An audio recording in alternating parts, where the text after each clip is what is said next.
Baik, mari kita sama-sama memulai dengan membuka firman Tuhan Efesus pasal 5.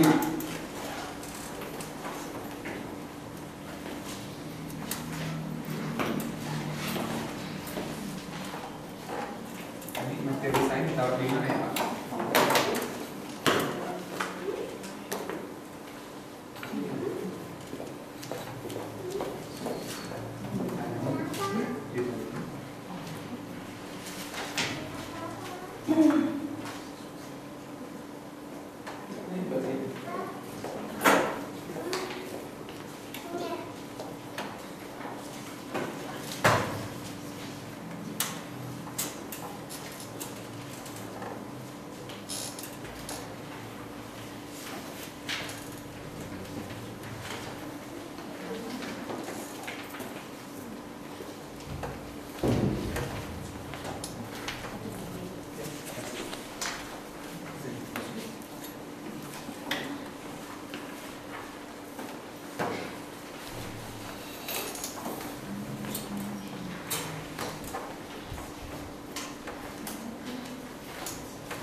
Ya, mari kita buka Efesus pasal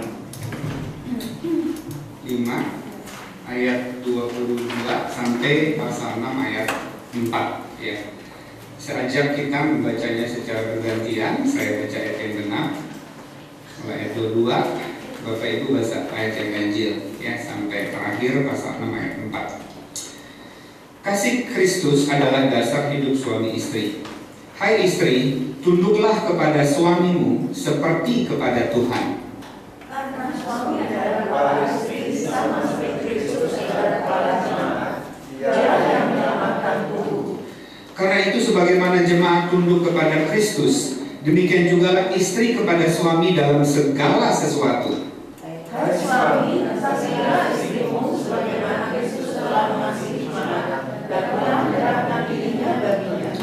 Untuk menguduskannya sesudah ia menyucikannya dengan memandikannya dengan air dan firman, supaya dengan demikian ia menempatkan jemaat di hadapan dirinya dengan cemerlang tanpa cacat atau keruh atau yang serupa itu, tetapi supaya jemaat kudus dan tidak bercela.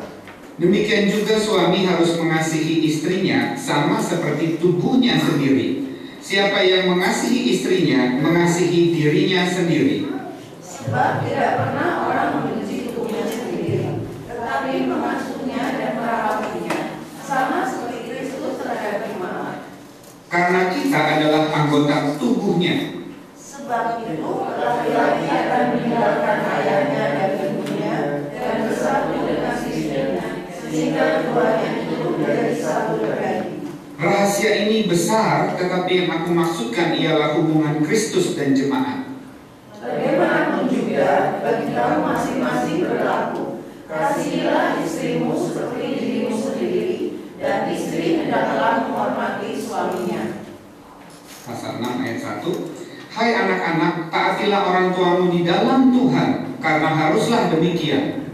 Hormatilah ayahmu dan ibumu. Ini adalah suatu perintah yang penting, seperti yang nyata dari janji ini. Supaya kamu berbahagia dan panjang umurmu di bumi. Dan kamu bapak-bapak,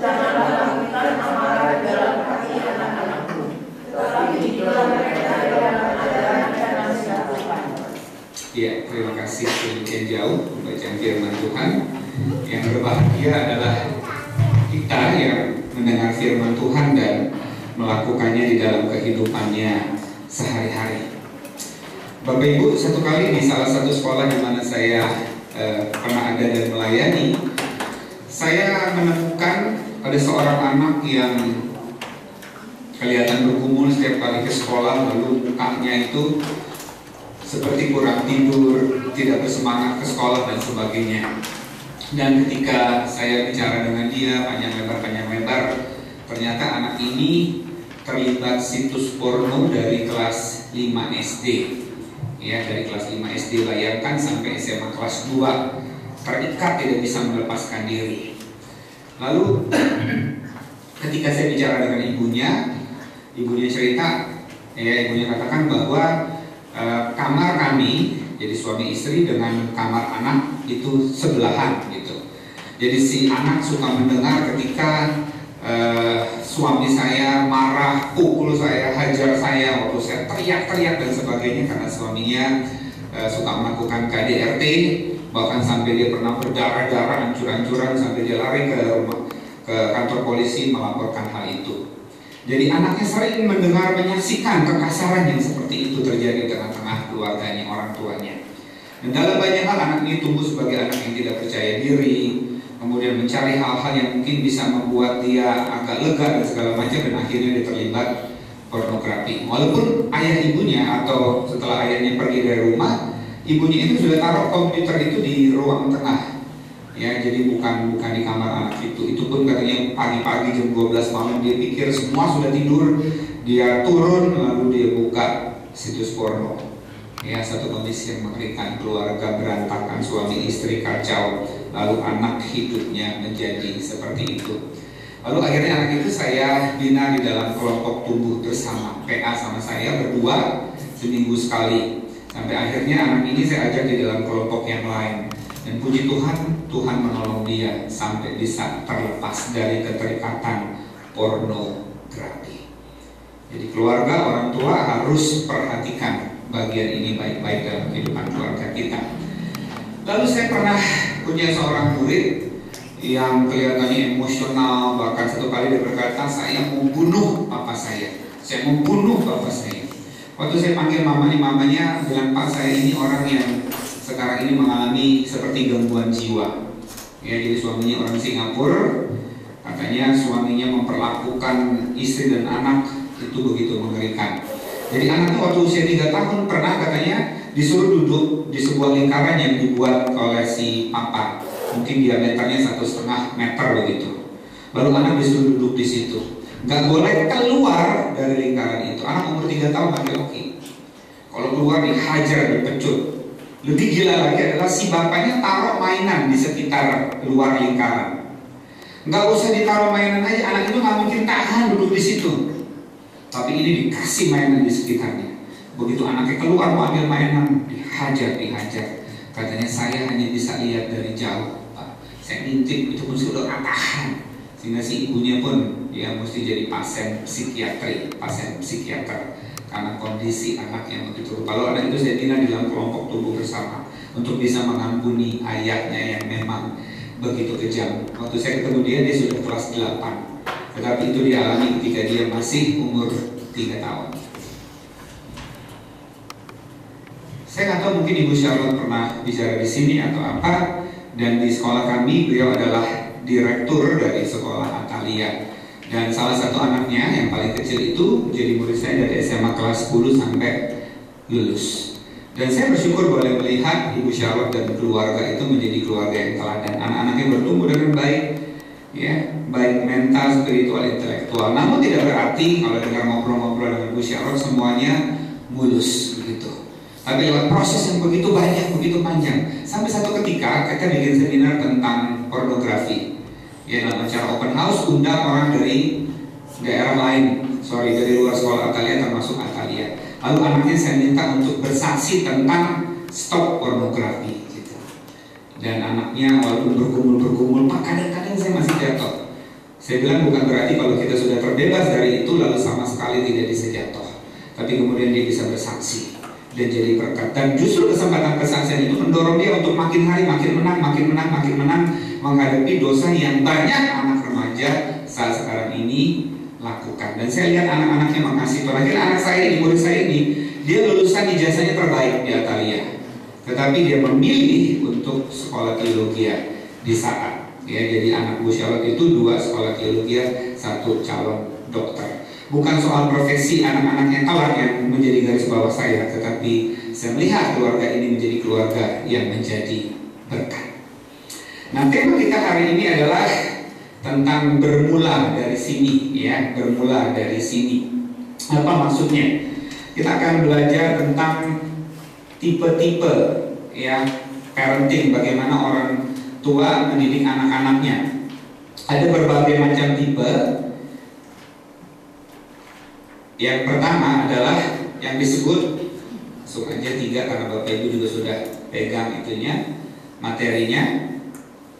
Yang pertama disebut, ini kok agak keras, mesti pakai tenaga dalam kan pencetanya. Kalau ini bisa digunakan? Enggak ya? Bisa Pak, sebentar Pak. Ya nggak apa-apa, so kita sudah pegang materinya ya. Yang pertama, yang disebut authoritarian parenting. Jadi orang tua yang gaya pembinaannya kepada anak itu otoriter. Nah, biasanya bagi orang tua seperti ini nggak ada kata tidak. Jadi orang tua mungkin menganggap dirinya seperti Tuhan gitu, selalu benar. Maka anaknya nggak boleh bilang tidak. Otoriter. Ya, saya pernah punya murid yang orang tuanya berlaku seperti itu. Ini anak malah anak satu-satunya perempuan lagi, ya, anak SMA.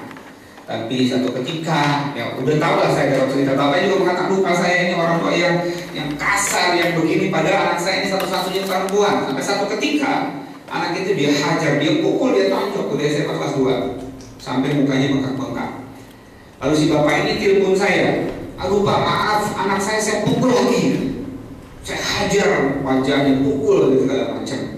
Ya waktu saya telepon anak ini bilang begini, kok nggak apa-apa kok Pak, udah biasa. Justru kalimat dia itu membuat saya merasa geri. Harusnya anak ini merasa disakiti gitu. Tapi karena udah sering, jadi seperti dia itu udah kebal gitu. Ini namanya mafia, manusia feeling abis gitu ya. Jadi udah kebal, nggak merasa apa-apa dengan satu bentuk kekasaran itu. Justru bagi saya ini kondisi yang sangat mengerikan sampai dia seperti itu, ya, otoriter. Nah, jenis yang kedua itu disebut permissive parenting. Jadi gaya pembinaan orang tua yang cenderung permisif, artinya ya apa saja yang anaknya mau lakukan dia ikut saja gitu ya. Gimana nih arahnya? Ini yang majunya itu ya.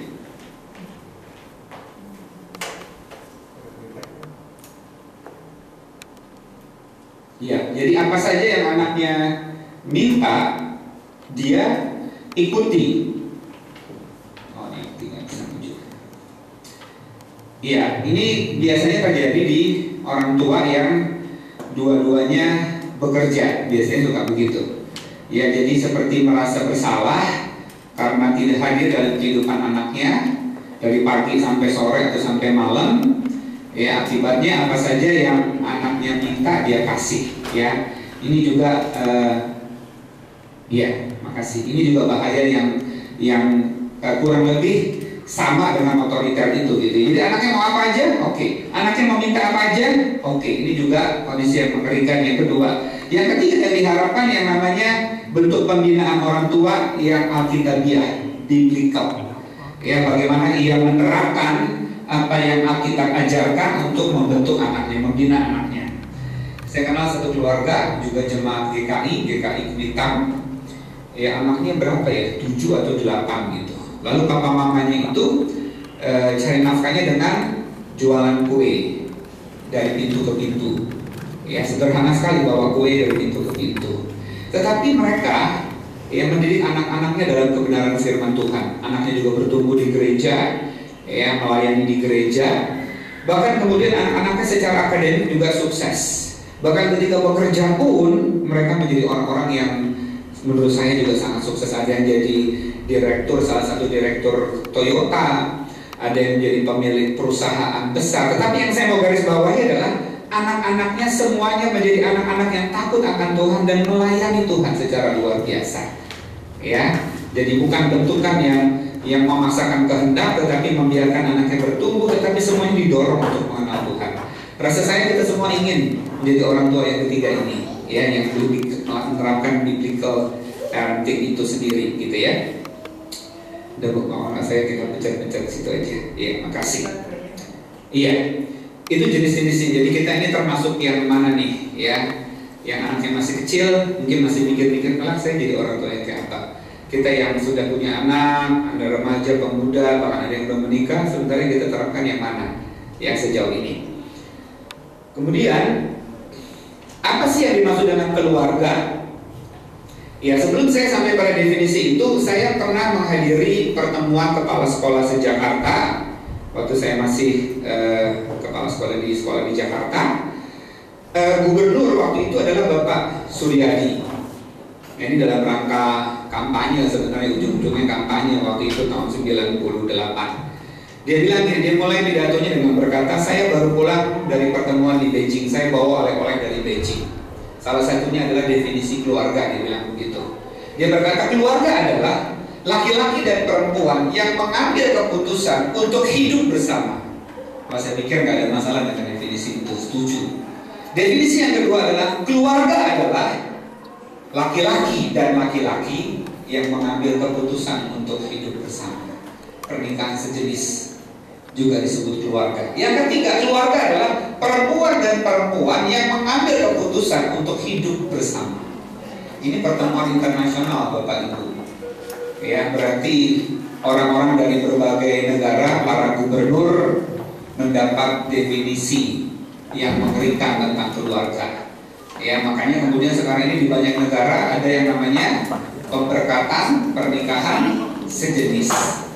Ya, Barack Obama termasuk presiden yang setuju dengan itu, gitu ya. Tetapi inilah definisi keluarga Kristen yang harusnya disetujui dan diterjemahkan dalam kehidupan keluarga Kristen, yaitu seorang pria dan seorang wanita, jadi lain jenis, yang mengambil keputusan untuk hidup bersama dalam satu ikatan perkawinan, pernikahan, di mana Kristus sebagai kepala keluarga. Jadi Kristus kepala keluarganya, ya, seorang suami dan istri. Kalau diperjelas lagi, yang mengasihi Tuhan, makanya keluarganya dipimpin oleh Tuhan sebagai kepala keluarga. Lalu apa itu keluarga lebih lanjut? Keluarga adalah institusi pertama yang Tuhan bentuk untuk merepresentasikan, untuk memperkenalkan Allah kepada dunia ini. Itulah keluarga. Jadi kita perhatikan di Alkitab mulai dengan mengatakan, tidak baik manusia itu seorang diri, aku akan memberikan seorang penolong yang sepadan dengan dia. Lalu tadi kita sudah baca juga, ya, Efesus pasal 5 ayat 31 berkata, sebab itu laki-laki akan meninggalkan ayahnya dan ibunya dan bersatu dengan istrinya, sehingga keduanya itu menjadi satu daging. Ini sebenarnya diangkat dari Kejadian 2 ayat 24, awal-awal penciptaan. Jadi yang membentuk keluarga, ya, itu adalah Allah. Dan institusi atau lembaga pertama yang Tuhan bentuk itu adalah keluarga, bukan gereja, bukan sekolah, tetapi keluarga Allah sendiri yang bentuk. Ya, ini harusnya menjadi perhatian kita, berarti penting sekali yang namanya keluarga itu. Lalu yang ketiga, keluarga adalah tempat belajar pertama, atau kalau pakai bahasa yang lebih familiar di dunia pendidikan, sekolah pertama, terutama bagi anak-anak, untuk belajar berbicara, untuk belajar basic skill, keahlian dasar dan lain-lain. Ya, anak belajar bicara pertama kali di keluarga. Mulai dari mama papanya ngajarin ngomong mama, apa. Mungkin mama bolak-balik ngomongin mama, tapi menurut penelitian katanya lebih banyak anak bunyi pertamanya papa. Jadi mama nggak perlu ngiri gitu. Jadi jangan mulai dari sekarang kalau gitu nggak boleh dengar kata bapak, supaya mama aja, supaya nanti yang keluar cuma mama. Ya, belajar ngomong, makan. Menurut pengalaman saya sebenarnya jadi orang tua, waktu ngajarin anak bicara, jangan dicadal-cadalin, jangan dicadal-cadalin. Tetapi harus lengkap, makan, mama, belajar gitu ya. Jadi itu yang harus jangan dicadal-cadalin seperti anak cadel, lalu nanti itu kata yang dia kenal gitu. Ya, jadi ngomong belajar bicara pertama kali di situ. Nah berarti sekolah bahasa pertama bagi anak kita adalah keluarga kita. Itu namanya kecerdasan linguistik ya. Jadi mungkin Bapak Ibu ada yang pernah dengar yang namanya multiple intelligences, kecerdasan majemuk. Ya ada banyak, salah satunya kecerdasan linguistik. Belajar pertama nih, itu keluarga. Lalu belajar merangkak, berdiri, berjalan, lari, itu psikomotorik. Ya, ini berkaitan dengan yang namanya kecerdasan kinestetik.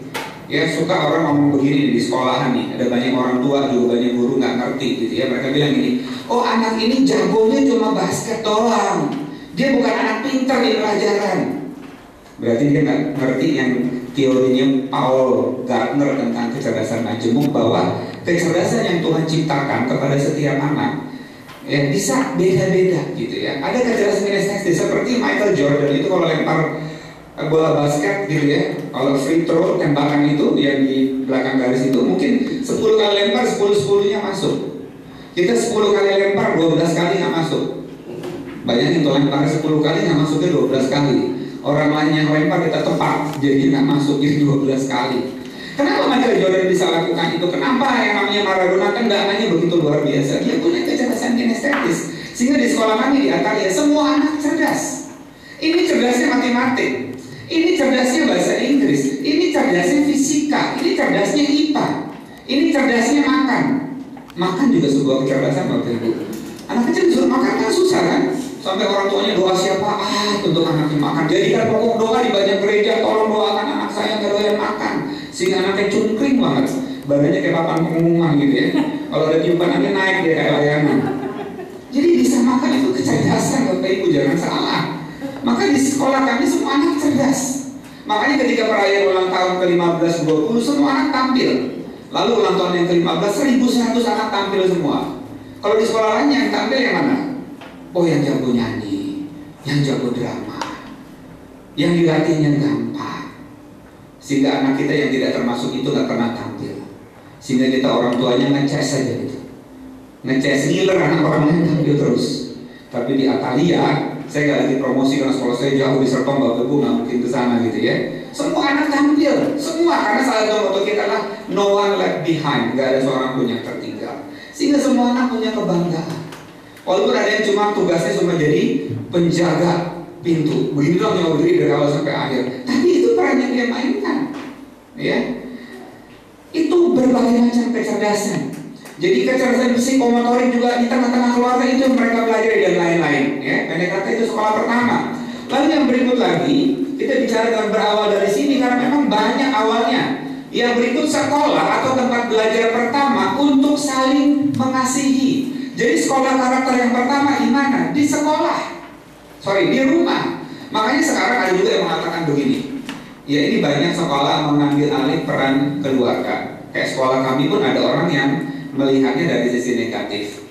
Ya, karena pembinaan karakter dibina di situ. Ya memang harusnya di tengah-tengah keluarga. Tapi kalau keluarga tidak melakukan, siapa yang harus melakukan? Sama seperti sekolah minggu. Sebenarnya sekolah minggu awalnya itu sebuah gerakan. Saya lama ngajar sekolah minggu di gereja saya di GKPS ya Cempaka Putih. Di gereja kami dulu tuh cukup unik gitu ya. Jadi kalau gereja sekolah minggu tuh kesannya cuma tempat penitipan anak supaya tidak mengganggu orang tua ibadah. Jadi kalau orang tua yang udah selesai itu nunggu di depan, masuk ke ruang sekolah minggu melotot. Orang Batak gak usah melotot aja udah serem, apalagi melotot gitu ya. Maksudnya orang tua itu gitu, amin cepetan gue udah selesai, amin amin. Sehingga guru sekolah itu bisa tuh lagi kita suruh lalu Daud, amin, mari kita berdoa.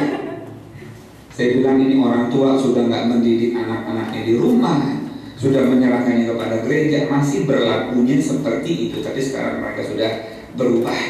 Tempat belajar untuk saling mengasihi. Sekolah karakter pertama adalah keluarga kita, Bapak Ibu. Tadi kita baca firman Tuhan dikatakan, hai istri-istri, apa katanya? Tanduklah suamimu. Oh tunduk ya Bu, ya bukan tanduk ya. Tadi saya lihat belakang ada banyak keluarga, istrinya menanduk suami gak berani pulang. Kenapa? belum berhasil bawa antena parabola. Sementara istrinya udah bilang gini, nanti Pak, Bapak lihat, kalau enggak bawa parabola pulangnya, jangan harap pintu saya buka.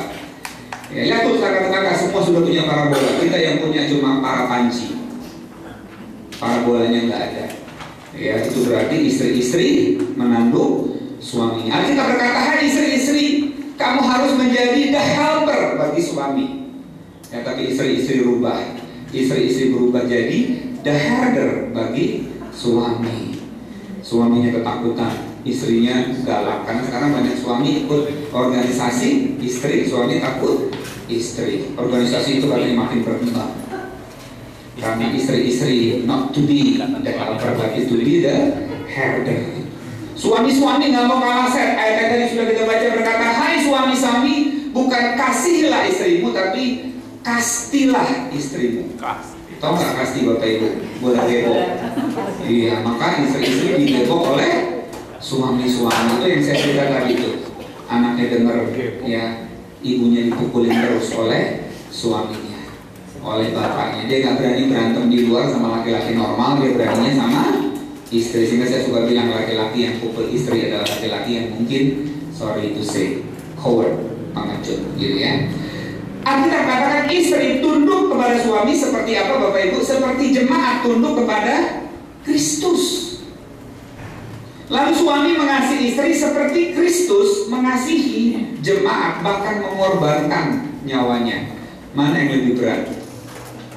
Peran istri terhadap suami atau peran suami terhadap istri? Rasanya kedua kali ya.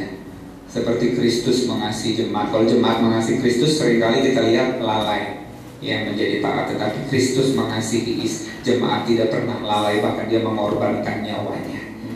Tempat belajar untuk saling mengasihi bagi anak-anak di sekolah yang pertama. Dia lihat bagaimana papa mamanya saling mengasihi atau tidak, bagaimana papa mamanya mengasihi dia atau tidak. Lalu bagi orang tua, didiklah anak-anakmu di dalam ajaran Tuhan. Tadi sudah kita baca ayatnya begitu. Bentuk mengasihi salah satunya adalah didik mereka dalam ajaran firman Tuhan. Sama seperti keluarga yang saya ceritakan jemaat GKI Kuitang tadi, didik dalam ajaran Tuhan. Lalu anak-anak, taatilah orang tuamu di dalam Tuhan. Ini juga salah satu bentuk kasih anak kepada orang tua, taat kepada orang tua. Nah, ini kalau diperankan semuanya, istri tunduk kepada suami, suami mengasihi istri, orang tua didik anak dalam ajaran Tuhan, anak hormat pada orang tua. Seperti apa keluarga ini? Mother Teresa pernah mengatakan keluarga adalah tempat belajar untuk mengasihi Tuhan.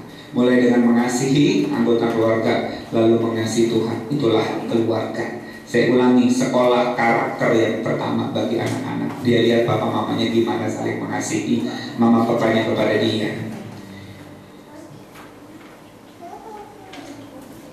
Keluarga adalah sekolah tempat belajar pertama untuk mengenal Allah. Jadi sekolah iman, sekolah spiritual yang pertama adalah keluarga Bapak Ibu. Jadi bukan andalkan gereja, bukan andalkan sekolah Kristen di mana kita titip anak kita ke sana. Tetapi keluarga itu loh, sekolah pertama anak untuk mengenal Allah. Coba kita lihat Ulangan pasal 6 ayat 6 sampai 9. Kalau Bapak Ibu renungannya pakai buku wasiat, hari ini tentang itu ayatnya, yang dari yayasan itu wasiat ya. Coba kita lihat Ulangan pasal 6 ayat 6 sampai 9. Saya ini bicaranya berapa lama Bu? Lalu tanya jawab. Ini bicaranya berapa lama? Berapa? Oh 45 menit, udah habis dong. Kalau gitu saya kebutnya ya. Di sini kita masuk tanya jawab Bapak Ibu. Ya, Ulangan 6 ayat 6 sampai 9. Saya baca ayat 6, Bapak Ibu ayat 7 sampai ayat 9. Apa yang kuperintahkan kepadamu pada hari ini haruslah engkau perhatikan. Ayat 7. Marilah engkau mengajarkannya berulang-ulang kepada anak-anakmu dan bicarakannya apabila engkau duduk di rumahmu, apabila engkau sedang dalam perjalanan, apabila engkau berbaring, apabila engkau bangun. Haruslah juga engkau mengikatkannya sebagai tanda pada tanganmu, dan haruslah itu menjadi lambang di dahimu. Dan haruslah engkau menuliskannya pada tiang pintu rumahmu dan pada pintu gerbangmu. Ya, terima kasih. Ya, jadi bicara tentang orang tua terhadap anak-anak. Jadi bukan mengandalkan sekolah minggu, harusnya sekolah minggu nggak perlu ada kalau orang tua sudah menerapkan Ulangan 6 pasal 6 ayat 6 sampai 9. Ya, tempat belajar untuk mengenal Allah. Lalu yang berikut lagi, tempat berangkat dan pulang bagi setiap anggota keluarga. Maksudnya begini, dia sudah dicas di keluarganya, ya, dengan berbagai sekolah tadi, lalu keluar dari situ, ya, entah sekolah, entah bekerja, entah kuliah, lalu kembali lagi, dicas lagi di keluarganya, seperti itu. Sehingga anak harus punya kerinduan untuk kembali pulang ke rumah. Kenapa? Karena di keluarganya dia dicas gitu, seperti baterai yang dicas begitu rupa, lalu dia bisa keluar lagi menghadapi dunia ini. Maka yang terjadi seringkali kita jumpai keluarga Kristen tidak seperti itu. Anak takut pulang ke rumah karena di rumahnya dia tidak merasakan kebahagiaan. Lalu tahap-tahap parenting, ada yang namanya disiplin. Usia 0 sampai 5 tahun, ini anak didisiplin. Kalau sudah mulai gede, biasanya sudah mulai susah didisiplin. Disinilah diajarin tuh, jangan nanti makan itu 3 kali sehari, makan itu harus habis, mandi itu 2 kali sehari, ya, jam sekian. Kamu kalau dikasih sesuatu oleh orang lain harus bilang terima kasih. Kalau salam itu atau kasih barang pakai tangan kanan, waktu tangan kiri salah, itu tangan kanan didorong. Itu usia ini. Ya, kalau lewat usia ini anak udah bisa melawan, kita kesulitan. Lalu yang berikut namanya training. Training usia 6 sampai 12 tahun. Ngajarin sesuatu, melatih anak sesuatu misalnya. Ya, anak kamu harus berdoa tiap hari. Orang tuanya contohin. Training itu gitu, nyuruh tapi juga kasih contoh. Kamu tuh harus ke gereja, harus sekolah minggu, orang tua juga ke gereja.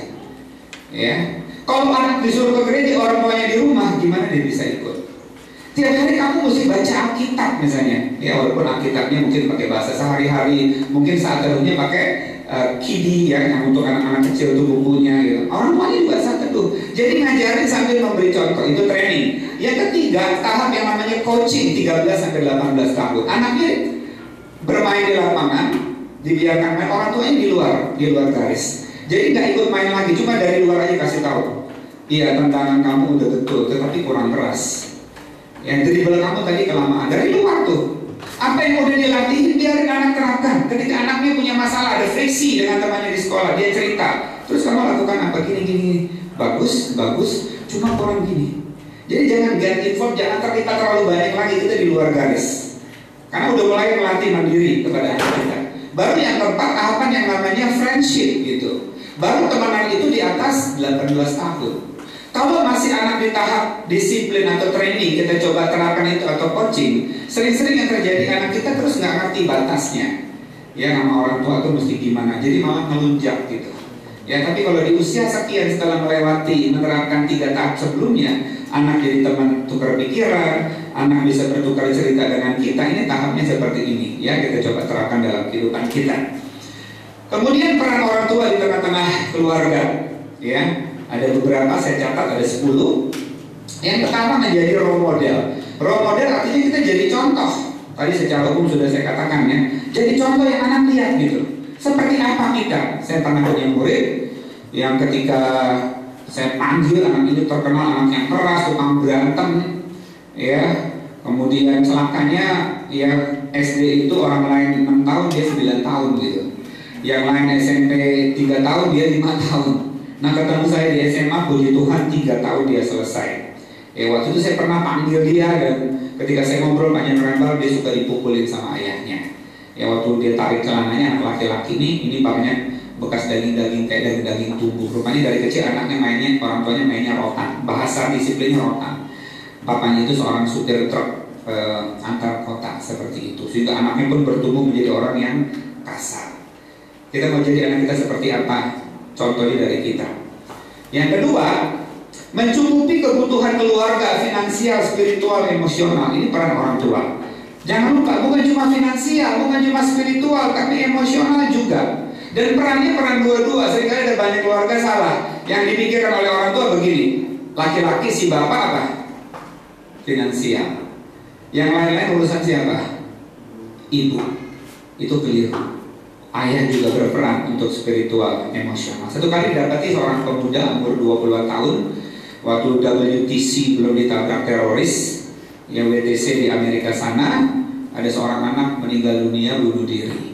Di kantongnya didapati ada dompet, ada kertas, surat bunyinya gini: Mama papa memang sudah memberikan mobil yang mewah pada saya, uang yang banyak, tapi yang saya butuhkan kasih sayang. Itu kebutuhan emosional. Kasih mobil mewah, uang, kita pikir anak kita happy dengan itu. Ternyata dia merasa kosong, kurang kasih sayang, lalu dia bunuh diri. Padahal segala sudah dikasih, segala sesuatu. Orang tua mencukupi kebutuhan finansial, spiritual, dan sebagainya. Yang ketiga, orang tua bertanggung jawab membentuk karakter anak. Jangan salahin sekolah. Seringkali orang tua menuntut banyak kepada sekolah. Justru orang tua yang harus membentuk karakter. Walaupun di sekolah kami TK itu targetnya apa? Bukan bisa ngomong, bukan bisa nulis, bukan bisa berhitung. Targetnya apa? Anak TK itu harus joyful dalam hidupnya. Dia harus bersuka cita dengan keberadaannya, warna kulitnya, bentuk matanya, orang tuanya. Itu yang ditargetkan. Lalu karakter yang dipelajari ini. SD itu target profilnya responsible. Anak harus dilatih menjadi anak yang bertanggung jawab. Untuk bisa bertanggung jawab, karakter yang dipelajari ini. Yang SMP sharing and caring.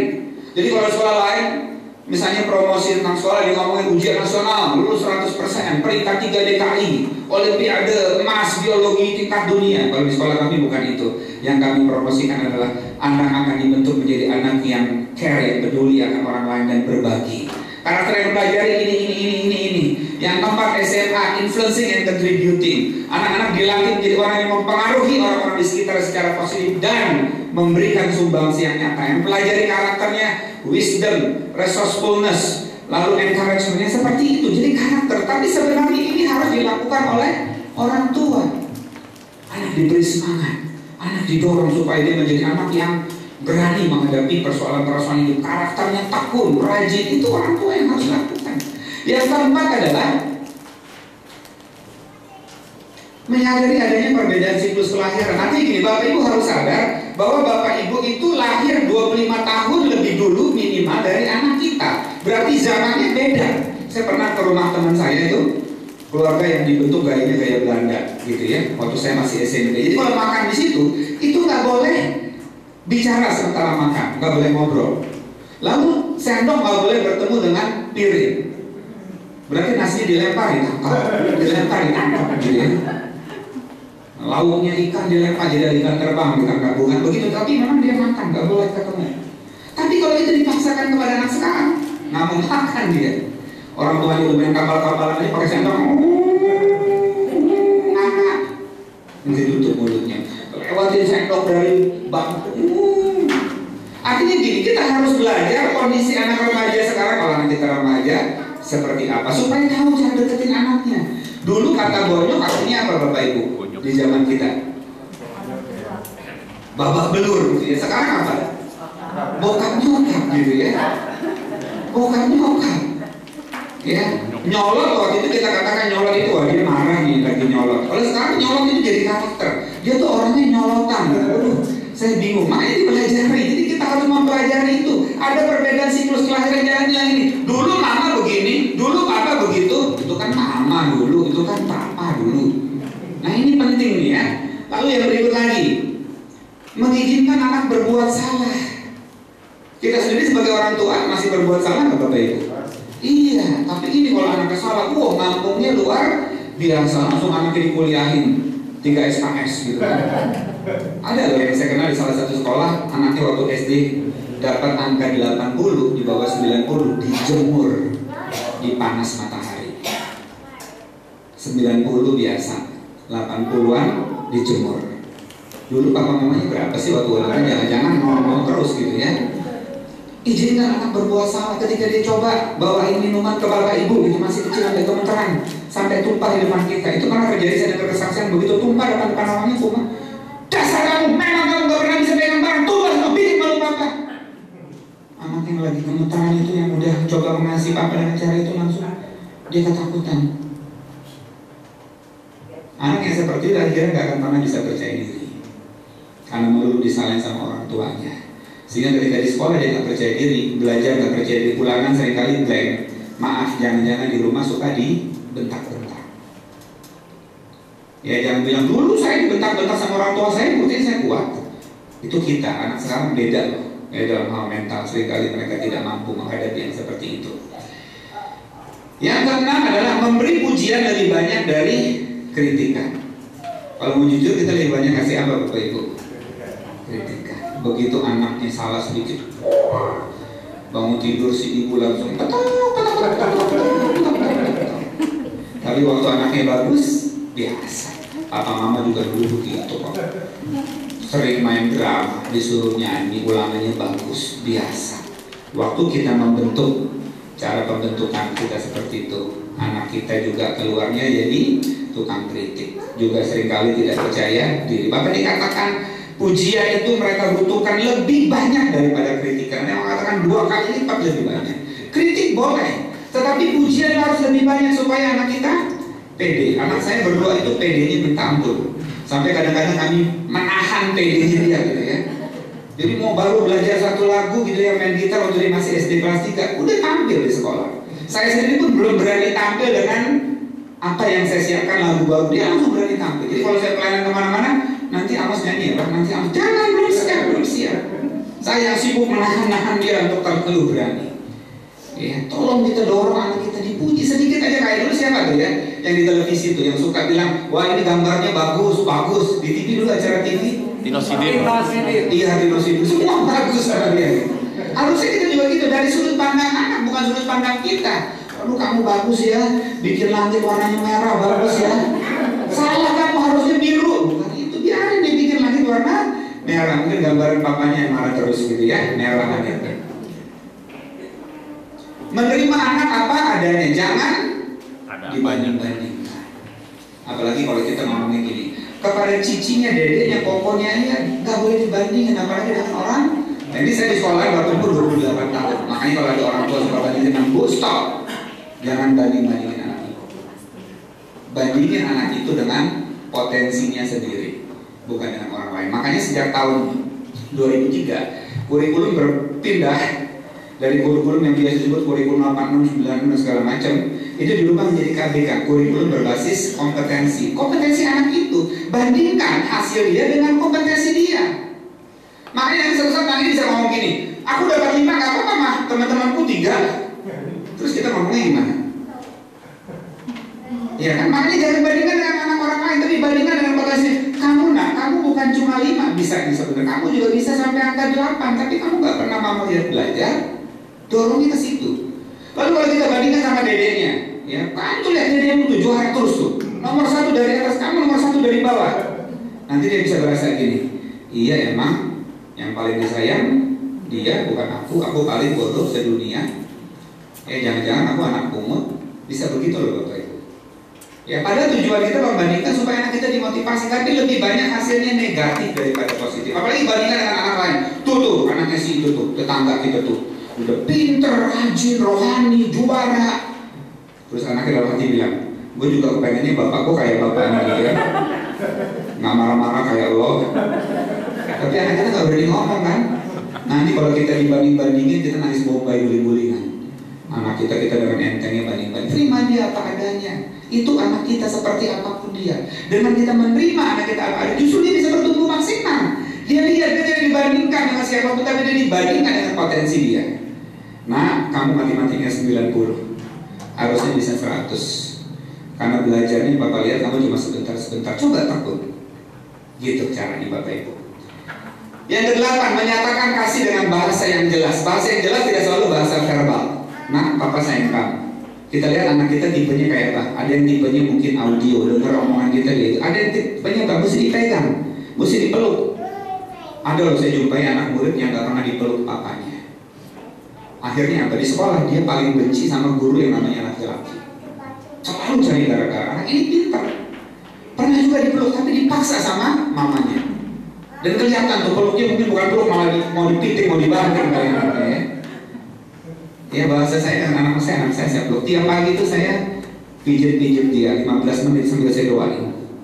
Doanya di kuping dia kadang-kadang jelas, maksudnya bukan cuma doa ke Tuhan, tapi doa ke dia. Tuhan bikin anak saya rajin. Itu bukan doa ke Tuhan, itu doa ke dia gitu ya. Turun dari motor, saya peluk dia. Apalagi anak saya dari SMA 78 itu terkenal di sana jagoan pemberani. Tetap kalau saya peluk dulu, saya cium dulu pipinya, saya cium.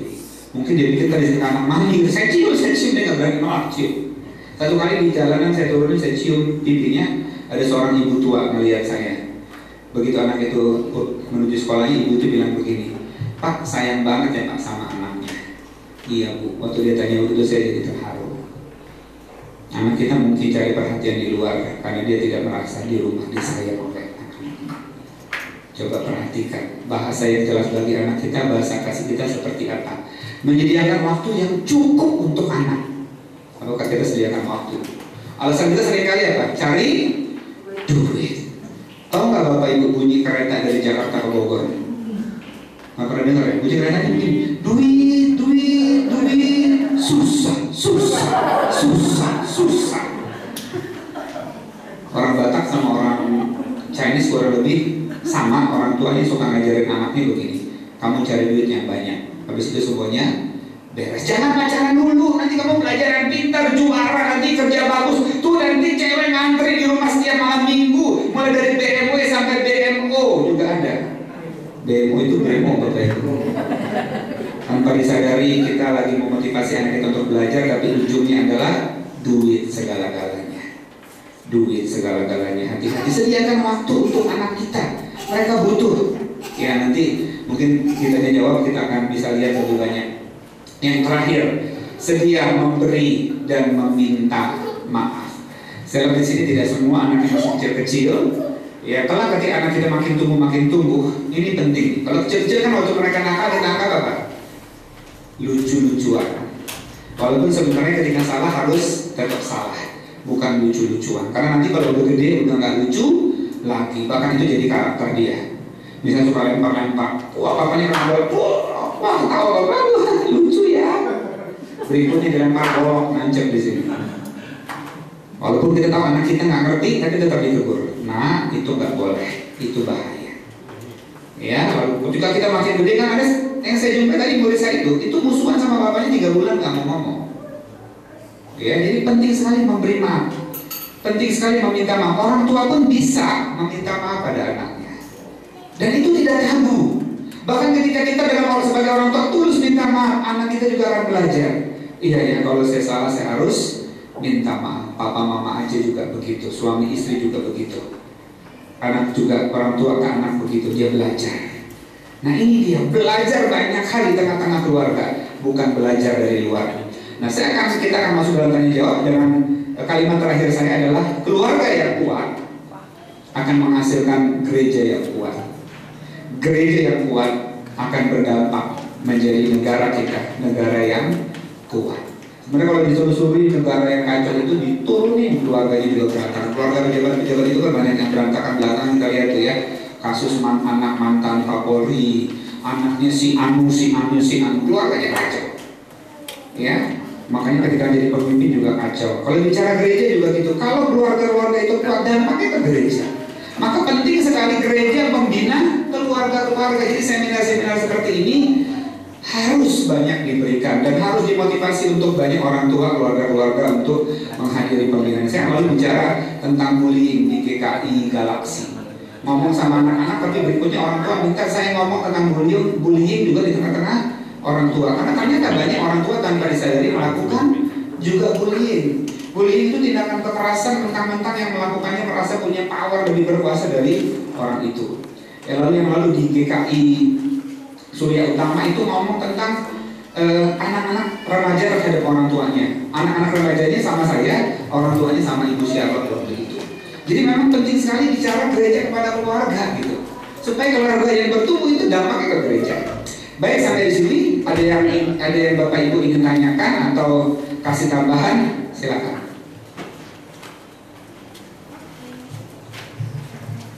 Ya, silakan. Ya Pak Pres, terima kasih atas waktunya. Saya mau tanya Pak, nama saya Arvinto. Itu kalau kita ingin mendidik anak disiplin ya, supaya disiplin, tapi kita kasih instruksi, nasihat, disiplin, kasih timeline, kasih perjanjian misalnya. Tapi anak itu ya lupa lagi atau sering main atau sampai kelompan. langkah selanjutnya apa ya? Apakah masih ada punishment dan reward atau apa ya kira-kira? Ini anaknya sekitar 10 tahun. Oke, terima kasih Pak. Saya langsung jawab aja ya Bapak Ibu ya. Kalau bicara disiplin sebenarnya bicara tentang aturan main yang dibuat. Tadi kan saya bilang mengajari anak. Nah kalau bicara tentang aturan main, ketika ada pelanggaran, memang mau nggak mau harus diikuti dengan sanksi edukatif yang harus diberikan. Karena itu juga pelajaran Allah kepada kita. Ya kalau kita baca Alkitab, Allah memberikan ganjaran. Ganjaran itu waktu diterima mendatangkan duka kita, tapi berikutnya membuat kita itu bertumbuh dalam iman sehingga tidak lagi jadi anak-anak gampang, tetapi anak-anak yang sejati. Jadi kalau kita bicara tentang orang tua mendidik anak juga penting. Ketika anak melanggar, konsekuensinya apa? Misalnya kita kasih handphone di usia yang sudah SMP lah, begitu ya, kita kasih handphone. Lalu jam belajarnya sekian. Jam sekian kamu sudah stop dengan handphone kamu gitu. Lalu kalau kamu masih main handphone, maka papa ambil handphone kamu. Kalaupun nanti papa akan sita 2 hari nggak boleh pegang handphone.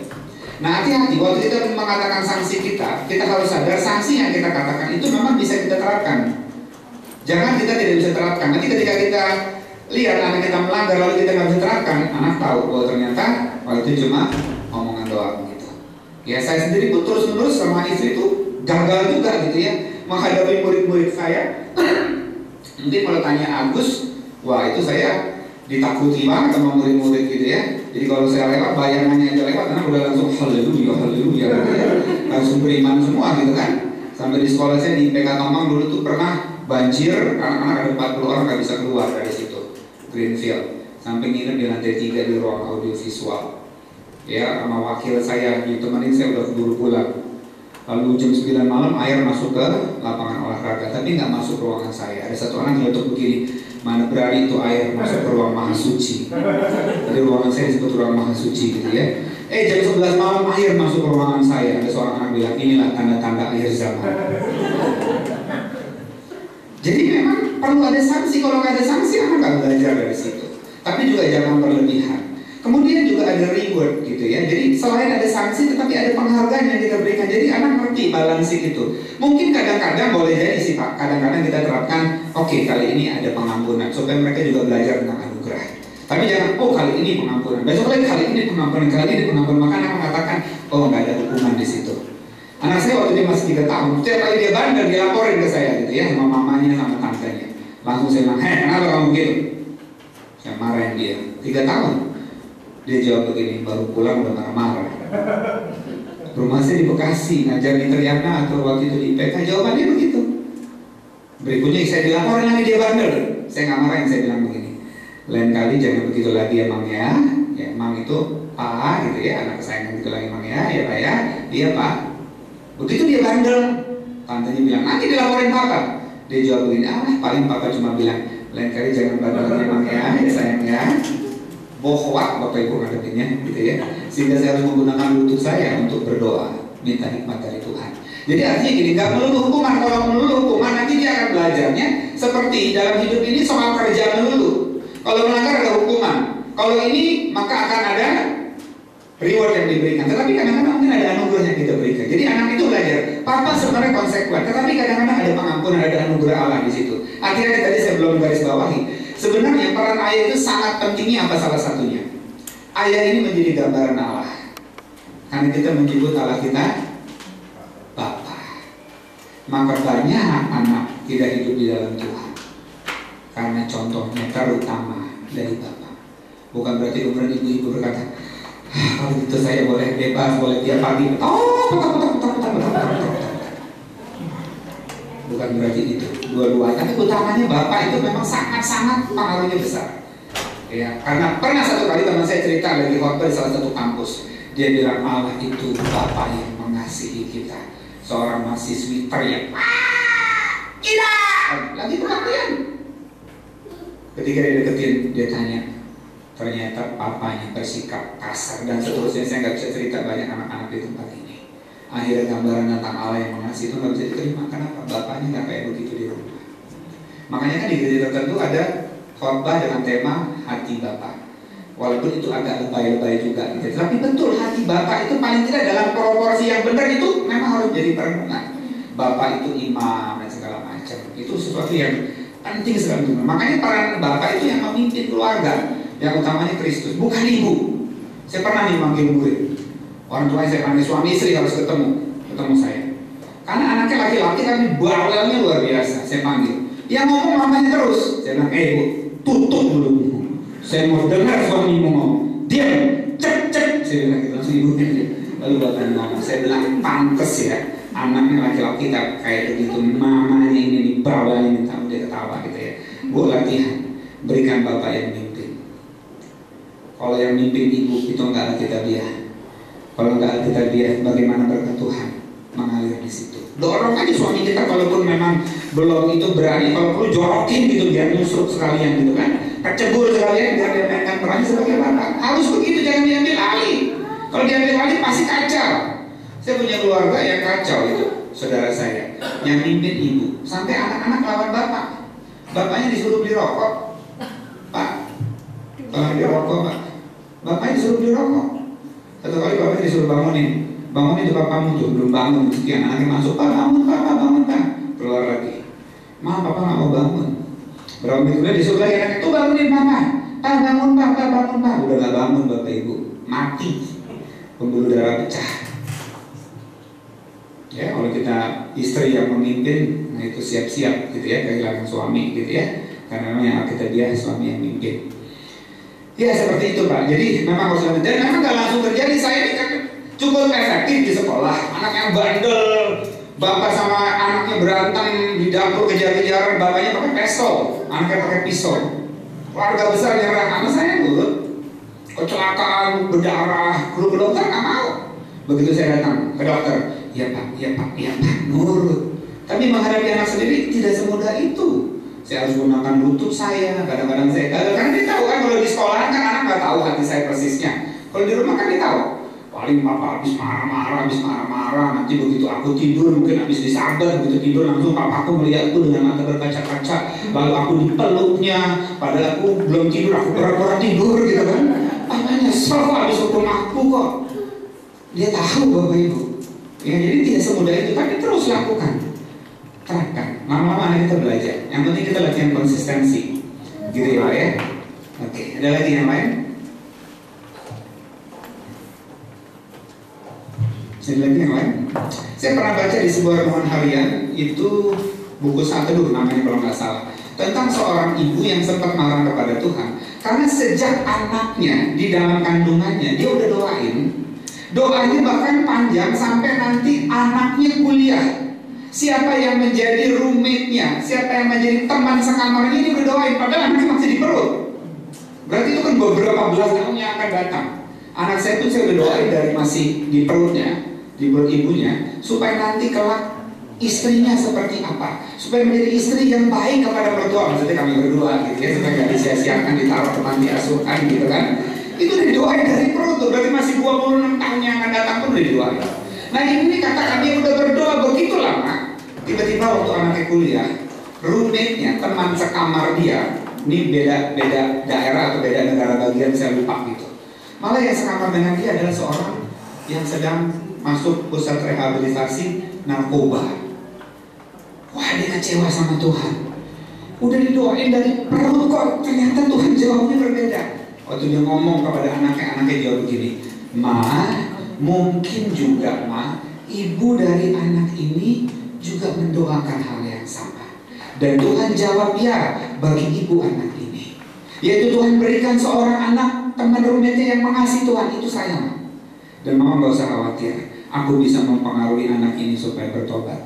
Wah itu indah luar biasa. Bapak Ibu sering kasih. Mungkin kalau anak itu temennya dengan orang yang baik-baik aja gak teruji kan imannya kan. Waktu kita berdoa minta kesabaran, apa yang Tuhan kasih? Orang yang ganggu kita, supaya kita tahu kita sudah sabar atau belum. Tapi kalau yang Tuhan kasih orang yang baik-baik terus kepada kita nggak tahu kita sudah sabar atau belum begitu. Ya oke, ada lagi, silakan kalau masih ada. Atau ada yang lagi pikir-pikir, jangan tadi di rumah belum dimatiin kompornya. Ya silakan. Saya kadang-kadang waktu kasih hukuman atau disiplin kan kita rasanya marah sekali Pak ya. Iya. Nah itu boleh nggak mengekspresikan kemarahan itu atau harus ditahan atau harus ditunda atau bagaimana Pak? Iya. Kalau bicara tentang ekspresi kemarahan, itu bukan sesuatu yang salah Bapak Ibu. Ya, kalau kita baca di Alkitab, waktu Tuhan Yesus marah kepada siapa? Waktu bait Allah, ya, penjual, gitu ya.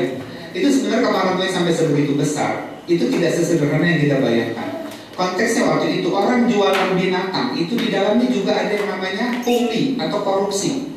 Jadi misalnya ada orang berbuat dosa lalu membereskan dosanya dengan membawa domba. Harusnya domba yang seperti apa? Yang tidak bercela. Lalu mereka bawa nih domba yang tidak bercela dari rumah. Sampai di situ imam bilang apa? Ini dombanya salah, bercela. Ini nggak layak. Yang layak ini yang ini nih. Padahal domba yang mereka jual itu mungkin justru bercacat celah. Lalu harganya bisa 3 kali, 4 kali lipat. Seperti itu. Maka kemarahan Yesus itu seperti itu. Kan kita bayangkan kok cuma orang jualan marahnya kayak gitu. Karena ternyata prakteknya seperti itu. Kerjasama antara imam dengan pedagang. Kacau ini di gereja. Ya, maka Yesus ngamuk. Dia banting semua nih. Itu segala macam. Habis itu gimana kalau kita baca selanjutnya? Kemarin Tuhan Yesus melayani. Tidak kemudian Tuhan Yesus ngumpet di pojok bait Allah. Lalu murid-murid tanya, Guru kenapa kok kelihatan bete? Lalu Tuhan Yesus bilang, gue masih 4 sama yang tadi. Enggak, sudah dikasih. Artinya kemarahan itu boleh, tapi tidak boleh ada dendam. Jangan karena kita tersinggung sebagai orang tua. Ini bedanya tipis nih. Antara marah yang kudus, yang dibilang divinely wrath, divinely anger itu dengan manly anger atau kemarahan manusiawi kita, itu bedanya tipis gitu. Harus marah karena ketika anak berbuat salah kita harus marah, tapi marahnya harus aktidabiah. Coba kita perhatikan kegagalan Eli, Imam Eli. Bapak Ibu tahu ya? Ya, anak-anaknya memainkan korban bakaran untuk Tuhan, bahkan melakukan hubungan seksual dengan perempuan-perempuan pelayanan di situ. Tapi Eli cuma ngomong apa? Hai anakku, mengapa engkau melakukan hal itu? Malah apa? Nanya. Harusnya dia harus marah. Dan Tuhan marah dengan sikapnya Eli waktu itu. Akibatnya anak-anaknya makin berbuat dosa sampai akhirnya tabut perjanjian bait Allah itu direbut. Lalu anak-anaknya mati dan Imam Eli akhirnya juga mati di tempat duduknya. Kegedutan gitu dia. Ya, langsung dia jatuh dari tempat tidur lalu mati. Jadi orang tua harus marahin anak. Bahkan kita katakan orang tua yang mengasihi anaknya, ayah mengasihi anaknya, sekali-kali menggunakan tongkat, bukan terus-terusan. Jadi kalau perlu pukul-pukul gitu, tapi tidak di bagian yang berbahaya, supaya anak tahu. Tetapi lihat waktunya Pak, gitu kan? Ini tepat nggak timingnya? Kalau nggak tepat ditunda. Tapi tundanya jangan terlalu lama, karena itu nanti dijatuhkan usia-usia. Karena kalau terlalu lama dia udah lupa. Ya jangan terlalu lama, jadi dia masih ingat kesalahan dia. Ekspresikan marah-marah, tapi jangan keluarkan kata-kata yang nanti kita akan sesali. Jangan terjadi bitterness, kepahitan. Ya kayak paku nih, ditusukkan ke tembok, dicabut. Pakunya sudah tidak di situ, tapi lubangnya masih di situ. Ya, jadi jangan bilang kamu nih goblok banget, keturunan mamamu gitu. Jangan sampai gitu ya. Atau kata-kata yang kasar.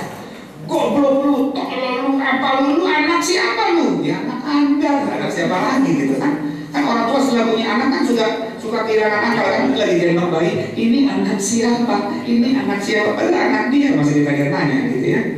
Jadi silakan Pak, yang penting kata-katanya jangan kasar. Kan kadang-kadang ekspresi marah itu bisa begini. Papa tersinggung dengan apa yang kamu lakukan. Di dalam konteks Alkitab kamu tidak menghormati Papa. Kamu tahu apa yang kamu lakukan, bisa seperti itu. Kan orang kadang-kadang bentuk karakter kita kan juga, temperamen kita kan beda-beda gitu ya. Dipaksa marah, benar-benar marah juga kalau kita karakternya bukan begitu kan nggak bisa. Ada juga orang marah gini. Kalau yang orang jahat nih Pak, cuma bilang jangan sekali lagi ya lakukan ini ya. Kalau sekali lagi kamu saya bunuh, kamu saya mutilasi, itu kan juga marah Pak gitu ya. Ngomongnya biasa Pak, tapi nanti saya bunuh kamu, saya mutilasi 12, saya buang ke tempat sampah, itu kan sadis gitu. Ketika marah kata-katanya. Lalu yang kedua itu, kalau sekali lagi kamu seperti itu, maka Papa akan kasih hukuman. Kamu jajannya dikurangin 1.000. Itu kan cuma 1.000, padahal marahnya udah dahsyat gitu. Jadi anak harus tahu kita marah Pak. Jadi kita kenal lah anak kita masing-masing kan. Ada yang perlu dibentak, ada yang nggak perlu dibentak, tinggal diomongin. Itu kan kita kenal tuh. Ya, jadi nggak sama penerapannya kepada anak kita masing-masing. Silakan Pak. Gitu. Ada lagi yang lain? Tentu saja saya berharap bahwa kemudian kita bisa berpengaruh kepada keluarga-keluarga yang lain. Jadi saya jumpai di banyak sekolah ketika saya melayani di situ, kebanyakan memang anak-anak yang kacau beliau itu melihat dari keluarganya juga begitu. Kebanyakan, walaupun tidak selalu. Ada anak orang tua yang kerja dari pagi. Paginya begini, anaknya udah berangkat sekolah, dia belum bangun. Jam 10 dia berangkat. Pulang lagi jam 12 malam. Lalu waktu saya ngomong, tapi saya sempat kok Pak, nanti saya telepon anak saya. Ketika anak saya udah di sekolah, udah di rumah lagi, saya telepon. Ya saya katakan nggak cukup Pak waktu seperti itu. Perlu yang namanya quality time, sediakan waktu sungguh-sungguh dengan anak kita waktu yang banyak. Mungkin Bapak Ibu pernah kedatangan pengkhotbah dari GKI, saya lupa GKI mana, waktu dia sampaikan firman Tuhan, dia putar tayangan film tentang anak remaja yang ada di Singapura, anak SMP kalau nggak salah, kedapatan mencuri di sekolah lalu dihukum, bawa ke rumah, mamanya marahin, papanya marahin dia habis-habisan. Papanya bilang ini, gak pernah diberi kesempatan nih, yang gak diberi kesempatan untuk anak itu menjelaskan, langsung dia marah sejadi-jadi. Pasti ya kamu mencuri karena kamu mau membeli kartu Pokemon. Marah-marah. Tapi ketika dapat kesempatan ngomong, anaknya bilang gini, Pak, tidak Pak, bahkan kartu Pokemonku pun sudah kujual semua, tapi uangku tidak cukup, maka aku mencuri. Untuk apa uang itu? Dia bilang begini, Papa pernah bilang, waktu bagi Papa begitu berharga. 1 jam Papa dibayar $1.000 kalau saya nggak salah angka itu. Maka Pak, aku mau konser 1 jam. Aku mau beli waktu Papa. Kartu Pokemon aku jual, uangku sudah aku kumpulkan, tapi masih kurang $1.000. Maka aku curi uang temanku supaya Papa bisa nonton, dan aku akan bayar Papa $1.000. Dengan itu mata saya langsung berkaca-kaca. Saya mungkin menganggap diri saya sudah memberikan waktu yang cukup buat anak-anak saya, tapi apakah bagi mereka sudah cukup? Seringkali kita bilang saya kerja untuk anak, tapi kita tidak pernah hadir. Bayangin tadi ke keluarga, tempat belajar pertama, sekolah pertama untuk banyak hal. Kalau hal itu kita serahkan pada babysitter, apa yang terjadi? Belajar ngomongnya dari babysitter. Bahkan dia lihat babysitternya nungging-nungging berdoa, anak kita ikutin. Anak kita dicatat perkembangannya oleh babysitter kita nggak tahu. Oh, udah bisa bicara ya, Mbak? Udah, Bu, dari kemarin. Atau kita nggak habis Bombay harusnya. Istri saya nggak bekerja. Tadinya bekerja, tapi kemudian dia merasa susah hati gitu ya. Padahal antara kantor waktu itu dia jadi guru dengan rumah kami itu cuma berapa menit ya?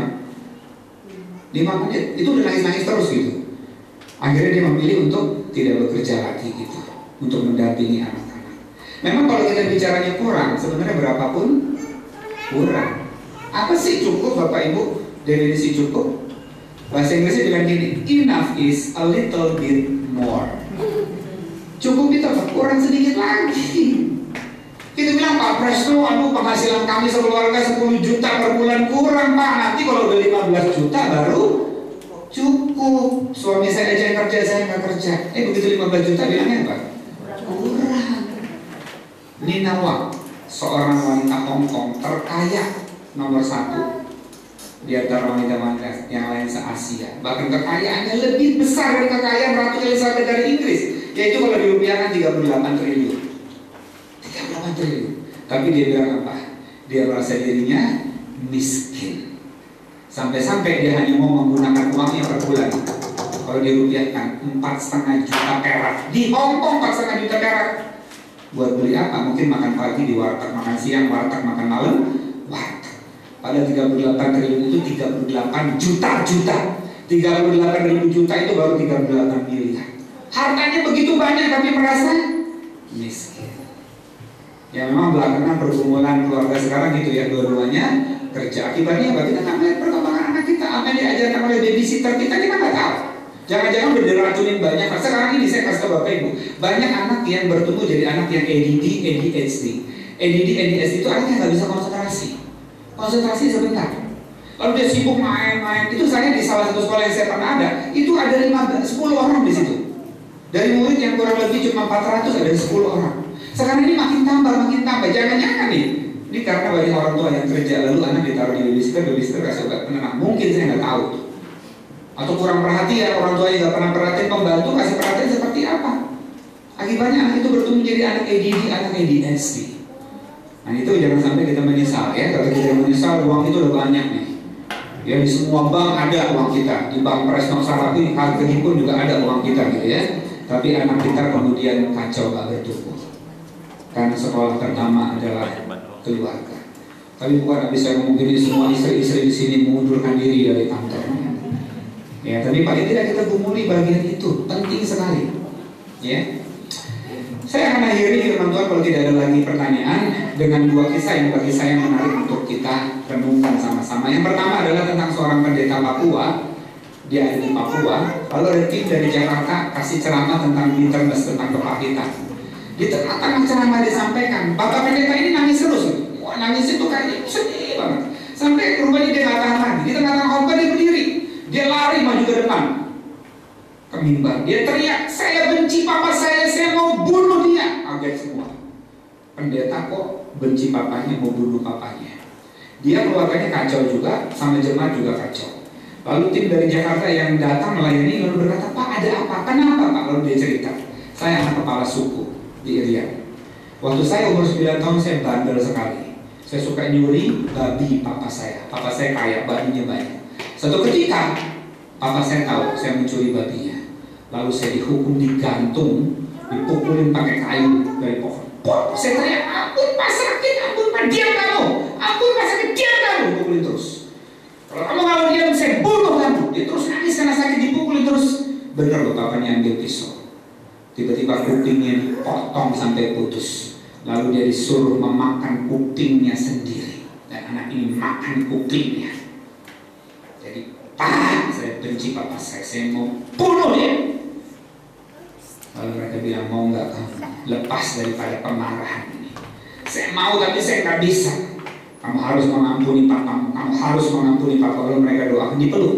Ini anak, ini anak. Ini pendeta mungkin nggak pernah merasakan kasih sayang. Namanya juga orang Irian yang hidupnya seperti itu, papanya ahli perang. Lalu dipeluk, didoakan, disuruh mengatakan, Tuhan saya ampuni papa saya, Tuhan saya ampuni papa saya. Lalu dia mulai ngomong, Tuhan saya ampuni papa saya, Tuhan saya ampuni papa saya, Tuhan saya ampuni. Sampai katanya dia merasa lega, beban berat itu lepas dari dia.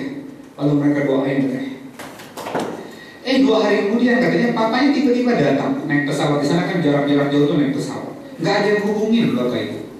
Dan tiba-tiba berjumpa dengan anaknya. Anaknya langsung menghampiri papanya, dipeluk kakinya, dia katakan, Papa maafkan saya, Pak, saya benci papa, saya benci papa, saya minta maaf. Papanya juga peluk dia, jadi terjadi tangisan antara bapak dan anak mengharukan. Setelah itu hidupnya berubah. 2 minggu kemudian tim dari Jakarta dihubungi dari Papua.